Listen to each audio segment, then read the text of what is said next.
You know, if I had $1 for every time someone told me they're grateful for their family, their friends, their job, I'd probably own a beach house by now. And don't get me wrong, gratitude is beautiful. But let me ask you something. When was the last time you said, I'm grateful for me? We are experts at giving gratitude outward. We write the thank you notes. We post the Instagram captions. We say, I don't know what I'd do without you. But when it comes to ourselves, crickets. And I get it. Somewhere along the way, we were taught that being kind to ourselves is self-indulgent, that if we acknowledge our own efforts, we're being arrogant, that self-gratitude is selfish. But that's a lie. The research is clear. People who practice self-gratitude, who intentionally acknowledge their own worth, effort, and resilience, have stronger mental health, better relationships, and greater resilience in the face of setbacks. Not because they have easy lives, but because they're grounded in who they are. So today we're going to talk about how to show gratitude to yourself in a way that's real, meaningful, and most importantly, life-changing. Imagine your best friend comes to you after a rough day. Do you say, wow, you're such a failure, you should have done better? No, you'd probably say, hey, I see how hard you tried. That was really tough, and you handled it with so much courage. But when we talk to ourselves, it's brutal. Self-gratitude starts with speaking to yourself with the same kindness you'd offer to someone you love. And I get it. The voice in our heads, it's not always our biggest cheerleader. It's more like that one critic in the audience at a comedy show. You know, the one sitting there with their arms crossed, ready to tear you apart. It's quick to remind us of what we did wrong, where we fell short, how we could have done better. And if we're not careful, that voice becomes our default setting. We get so used to being our own worst critic that the idea of being kind to ourselves feels unnatural. But here's what the research tells us. The way we talk to ourselves directly impacts our emotional resilience, our confidence, and even our ability to navigate failure. Studies show that people who practice self-compassion, not self-pity, but real, honest self-kindness, are actually more motivated to improve, more willing to take risks, and less likely to get stuck in shame spirals that keep them from moving forward. In other words, beating yourself up doesn't actually make you better. It just makes you hurt. I learned this the hard way. There was a time when my inner critic ran the show. If I messed up even in the smallest way, I was relentless. You should have known better. That was stupid. Why can't you just get it right? And I convinced myself that this was productive, that if I held myself to impossible standards, I'd achieve more, be better, earn my worth. But do you know what actually happened? I burned out. I lost confidence. I started dreading things I used to love, because no matter how hard I tried, it was never enough for that voice in my head. Then one day, a mentor of mine said something that stopped me in my tracks. She said, would you ever speak to your kids the way you speak to yourself? And I thought, God, no. I would never look at my child and say, you'll never be good enough. You should be ashamed of yourself. I would never expect perfection from someone I love, but I expected it from myself. So I started paying attention. I started asking myself, would I say this to a friend? Would I say this to my kid? And if the answer was no, I worked to change it. I practiced replacing that harsh, critical voice with something softer. Not excuses, not sugarcoating, just truth. Instead of, you're terrible at this, I tried, this is new for you, of course it's hard. Instead of, you should have done better, I reminded myself, you did the best you could with what you had in that moment. And little by little, something shifted. Because self-gratitude isn't about standing in front of the mirror and reciting affirmations until you believe them. It's about changing the way you narrate your own life. It's about recognizing that you are human, imperfect, learning, growing, and that your worth is never up for negotiation. It's about showing up for yourself with the same grace, patience, and encouragement you so easily offer to everyone else. And let me tell you, when you start speaking to yourself the way you'd speak to someone you love, everything changes. Research shows that our brains are wired to remember failures more than successes. It's called the negativity bias. Our survival instincts focus on what went wrong so we don't repeat mistakes. But here's the problem. If we don't intentionally celebrate our small wins, we train our brains to only focus on the gaps, the failures, the things we didn't do. Self-gratitude is about shifting that, taking a moment to acknowledge what did go right. Now, I want you to think back to a day when you felt like you got nothing done. One of those days where you went to bed feeling like you were running in place. You didn't make it to the gym. You didn't check off everything on your to-do list. Maybe you snapped at someone. Maybe you just felt behind all day. And by the time your head hit the pillow, the only thing looping in your brain was, I should have done more. Now let me ask you something. Did you get out of bed? Did you show up even in a small way? Did you answer an email, help someone, take care of something that felt insignificant? Because here's the truth, even on the days when it feels like we're falling short, we are still moving, still trying, still showing up in ways we don't give ourselves credit for. And yet we dismiss those small wins like they don't matter. We wait for the big moment, the big promotion, the big achievement, the milestone that feels worthy of celebration.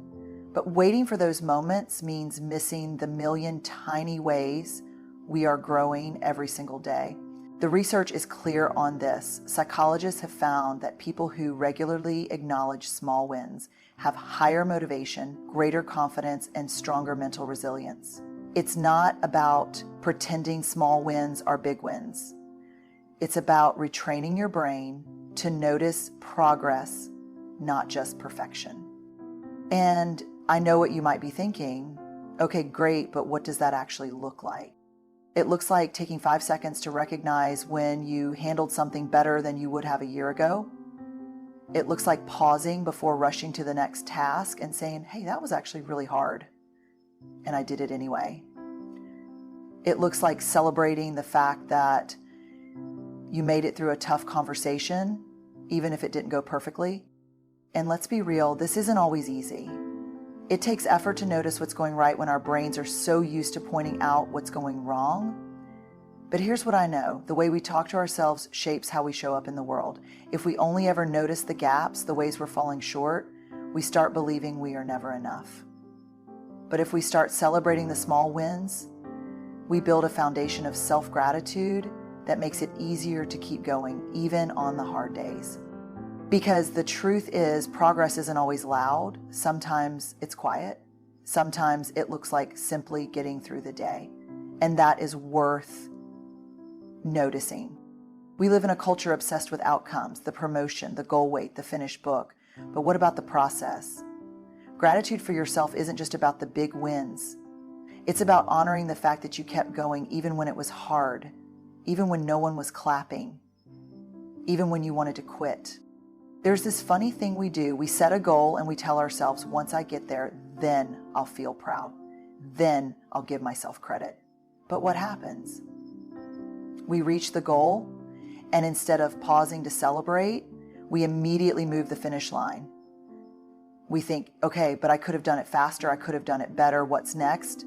And suddenly what should have been a moment of self-gratitude turns into a moment of self-criticism. And I get it. We're conditioned to believe that success is measured by results, the grades, the salary, the achievement. But if we only allow ourselves to feel proud when we hit a milestone, we miss out on the million small acts of courage, discipline, and resilience it took to get there.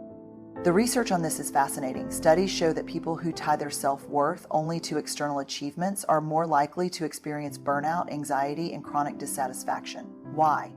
Because they're chasing a moving target. But people who learn to honor their effort, not just their results, build a stronger sense of confidence and fulfillment. Not because they stop striving, but because they actually see how far they've come. And I want you to think about that for a second. Think about a time in your life when you pushed through something hard.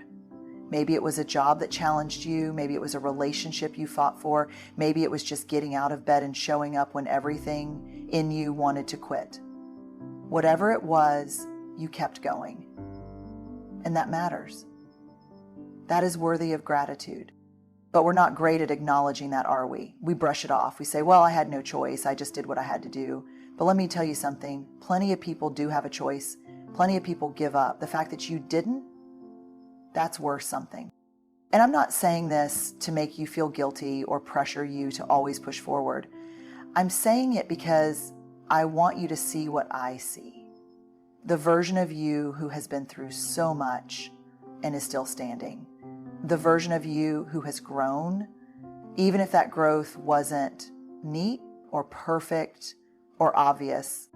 Because here's the truth, growth is messy. It doesn't come with a certificate or a standing ovation. It happens quietly in the moments when you decide to try again, to show up, to believe in yourself just enough to take the next step. And if you can start honoring that, if you can start recognizing the process, not just the outcome, you won't have to wait for a finish line to feel proud. You'll already know that who you are right now is worthy of gratitude. We think of gratitude as saying yes, yes to more responsibilities, yes to helping out, yes to being the person who's always there. But real gratitude is knowing when to say no. Because every time you set a boundary, you're saying, I am worth protecting. My time, my energy, and my peace matter. Now, I know boundaries aren't always easy. Most of us weren't exactly raised in a culture that celebrated them. We were taught to be agreeable, to be helpful, to put other people's needs ahead of our own. And somewhere along the way, we started believing that saying yes makes us good and saying no makes us selfish. But let's talk about what actually happens when we never set boundaries. The research is clear. People who struggle with boundaries experience higher levels of stress, exhaustion, and resentment. Not just frustration, resentment, that slow burning anger that builds when you keep giving and giving until there's nothing left. And here's the hard part. When we don't set boundaries, we don't just hurt ourselves. We start resenting the very people we're trying to show up for. Think about a time when you said yes to something you didn't have the capacity for. Maybe it was a work project, a favor for a friend, an obligation that felt more like a burden. At first, you powered through telling yourself it was fine. But then the exhaustion hit. And that exhaustion turned into frustration, and the frustration turned into resentment. And suddenly, you weren't showing up as your best self. You were just trying to survive. That's what happens when we forget that boundaries are gratitude. Because gratitude isn't about saying yes to everything. It's about saying yes to the right things. And that means being honest about your capacity. It means recognizing that when you take care of yourself, you show up better for the people and the work that truly matter. And listen, I know this isn't easy. If you're a people pleaser, if you spent your whole life believing that your worth is tied to being needed, setting boundaries can feel terrifying. You worry people will be disappointed. You worry they'll think you don't care. But here's the truth. The people who truly love and respect you want you to take care of yourself. And the ones who only love you when you're overextending yourself, that's important information. One of the hardest but most freeing things I've ever learned is that boundaries don't require other people's approval. They require your commitment. You don't have to convince anyone that your needs are valid. You just have to believe it for yourself. So maybe it starts small. Maybe it's not answering emails after a certain hour. Maybe it's saying, I'd love to help, but I just don't have the bandwidth right now. Maybe it's recognizing that no is a complete sentence. Whatever it is, setting boundaries isn't about pushing people away. It's about making sure you have enough energy to show up fully where it really matters. And if that still feels hard, let me leave you with this. You are not required to set yourself on fire to keep other people warm. Your needs matter, your peace matters, and giving yourself permission to protect them, that's gratitude in action. We tend to think of gratitude as something we feel, but real gratitude, the kind that changes us, is something we practice. It's a habit, a discipline, a choice we make every single day, even when we don't feel like it, especially when we don't feel like it. And let's be honest, some days it's hard. Some days the voice in your head doesn't want to be kind. Some days you don't feel like celebrating small wins. Some days setting boundaries feels impossible. That's why gratitude for yourself can't just be a concept. It has to be a practice, something you build into your life in real, tangible ways. The research backs this up. Studies show that people who engage in intentional gratitude practices, writing things down, speaking them out loud, actively looking for moments of growth, experience lower levels of stress and higher levels of resilience. Why? Because gratitude isn't about ignoring the hard stuff. It's about retraining your brain to see what's still good, what's still true, even when life is messy. But here's where a lot of us get stuck. We wait for gratitude to feel natural. We think, I'll start being grateful for myself once I believe I deserve it. But it doesn't work that way. The practice comes first. The feeling follows. Think about working out. If you've never lifted weights before, the first time you pick up a dumbbell, it feels wrong. Your muscles shake, you're not sure if you're doing it right, and your brain is like, why are we doing this again?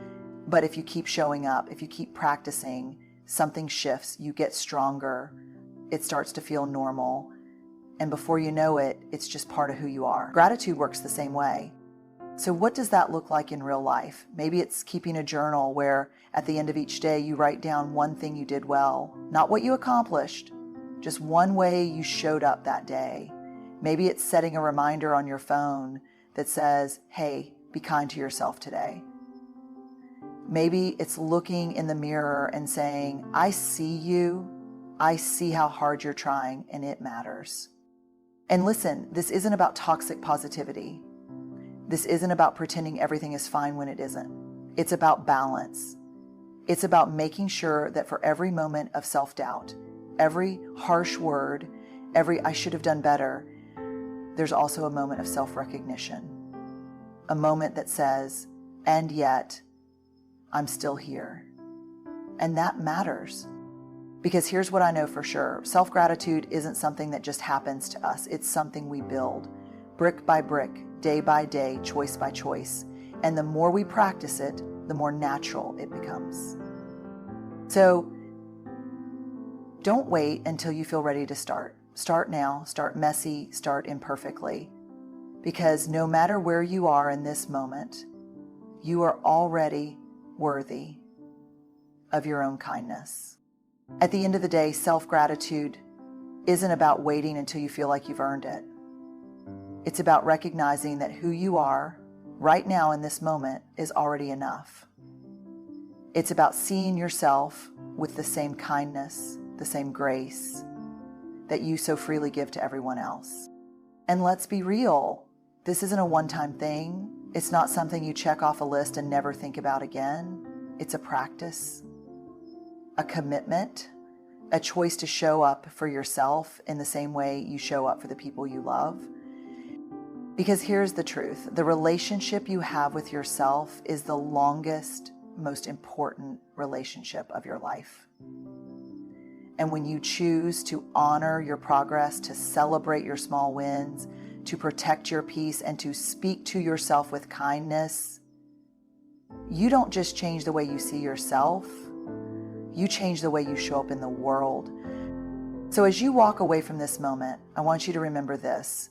You are already worthy of your own gratitude, not when you accomplish more, not when you get it all right now, exactly as you are. Good luck and thank you for showing up for yourself and for the world.